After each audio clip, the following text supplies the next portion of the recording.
The first one was about self-replicating robots. Robots that can reproduce, create copies of themselves, make babies like humans do, robots. The second story was about a tech firm which is offering money to people to have their faces imprinted on robots to create what they call robots with human faces. Now, I don't want to jump to conclusions or question the intention of the scientists involved, but it's hard to not ask this question. Have these people never read science fiction? They're creating robots that can multiply and machines that will look like us. What could possibly go wrong? Well, that's the question we'll try to answer tonight, because they've not been able to answer it themselves, as we decode the many dangers involved with such experiments and understand the many adverse consequences they can lead to. We'll begin with the reproductive robots. They're being nurtured in the United States. Scientists have created robots that can produce an offspring. They're calling them xenobots. This is what they look like. These tiny organisms that you see, these spherical clumps, they're xenobots. And they're not made of metal or plastic. They've been created from biological tissues, which essentially makes them living robots. Robots that can move on their own, heal on their own, and now, of course, reproduce on their own. How exactly were they created? By assembling stem cells from embryos into synthetic life forms. Allow me to explain. I know it sounds complicated. In order to design these xenobots, scientists first created random 3D designs on a supercomputer, like the one that you see. Simulated blocks of skin and heart cells that can move on their own. These blocks, or configurations, were then assigned tasks through an algorithm. What kind of tasks? Like walking in a certain direction, basic things. The most promising configurations here, the ones that perform the tasks well, were then taken to a lab to be injected with life. Life taken from African clawed frogs. These toads that you see, they're the source of life in xenobots. The species is found in sub-Saharan Africa. It can regenerate its skin when wounded. So this is what scientists did. Take out skin and heart cells from the embryos of these organisms and then inject them into 3D blocks through tweezers and electric tools. Once injected, these blocks were kept in dishes of water to keep the frog cells alive. And they did stay alive. And all of this was done in 2020. Not only are these creatures alive and kicking, they're reproducing. They're creating copies of themselves, just like molecules do. So what are they doing?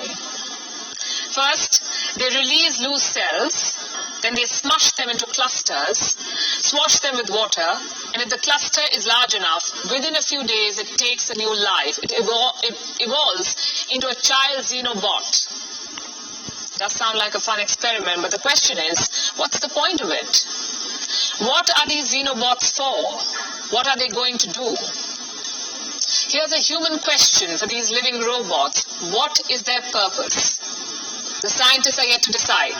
They're not sure how these xenobots can be used, but they've suggested some immediate applications. Here's what they can do. Collect microplastics from waterways, or wipe away cancerous cells inside the human body.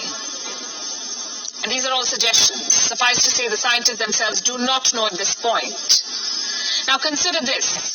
Right now, these organisms are reproducing. Tomorrow, they could grow nervous systems, develop a cognitive ability, take decisions on their own.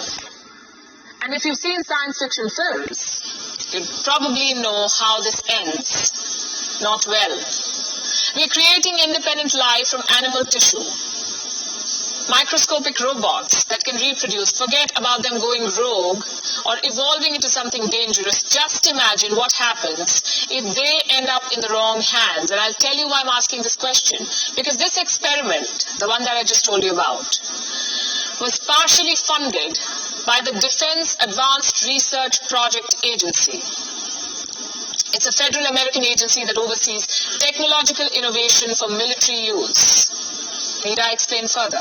The involvement of the military in such a scientific project does not inspire trust. Neither does imprinting human faces on robots. Not a good idea. And that's another thing we want to discuss. A tech firm is gearing up to launch a new line of human-looking robots. Robots with a quote-unquote friendly face. The name of the tech firm is PromoBot, and no, it doesn't plan to generate these friendly faces through computers. They're looking for actual humans to lend their facial features for these machines. What do you get in return? $200,000 US. That's the amount of money they're offering. The company is offering. It says it is open for applications from all races and genders. But the applicant must be above 25 years of age. What will happen once your application is selected, if it is selected? Well, you'll be made to sign a contract that will allow your appearance to be used for a robot for an unlimited period of time. This will include your voice too. The applicants will be made to record 100 hours of speech material to make a robot not just look like you, but also sound like you. Now, first of all of this is creepy. Letting a robot use your face and voice forever. It's almost like giving away your identity to a machine, letting a company do whatever they want to do with your face and voice. Plus, it's dangerous. You may get paid, and paid well, in return for selling your face. But think about the potential risks involved. If you know about deep fakes, you already know what this could involve, what could be done with your face. Fabricate videos of you. Use your face to commit a crime. Use your voice to intimidate someone. I'm not saying this company is going to do it, but think of the possibilities. The fact that a robot will have your face increases the risk of all such crimes. So let me say this, making robots look like humans, enabling them to reproduce may have some profound outcomes for science.